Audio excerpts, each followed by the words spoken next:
ዝተፈላልዩ ዓድታት ተጠቀምቲ ሓይሊ ኤሌክትሪክ ዝኾናሉ ባይታ ንምጥጣሕ ብዝካየድ ዘሎ ጻዕሪ ካብ ቁርደት ናብ ኢንገርነ ዝኣቱ መስመር ሓይሊ ኤሌክትሪክ ብጽፈት ይዝርጋሕ ከም ዘሎ ተሓቢሮም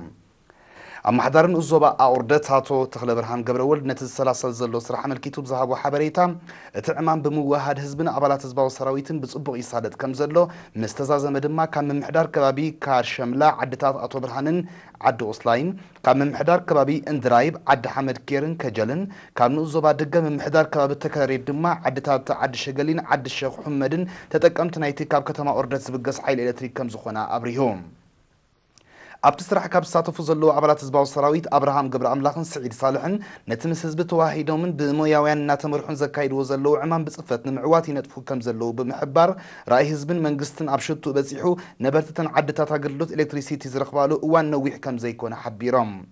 ኣማሕዳሪ ምምሕዳር ከባቢ እንገርነ አቶ እድሪስ ኑርን ወይዘሮ ዓሻ በኺትን ድማ ነበርትተን ዓድታት ቀንዲ ተረባሕቲ ናይቲ ዝካየድ ዘሎ ስራሕ ምዃኑ ተገንዚቦም ብልዑል ወኒ ይዋስኡ ከም ዘለዉ ብምጥቃስ እቲ ስራሕ ምስተዛዘመ ኣብ ምምሕያሽ መነባብሮ ህዝብን ምዕባለቲ ከባቢታትን ልዑል ኣስተዋጽኦ ከም ዝህልዎ ጽኑዕ እምነቱ ገሊጾም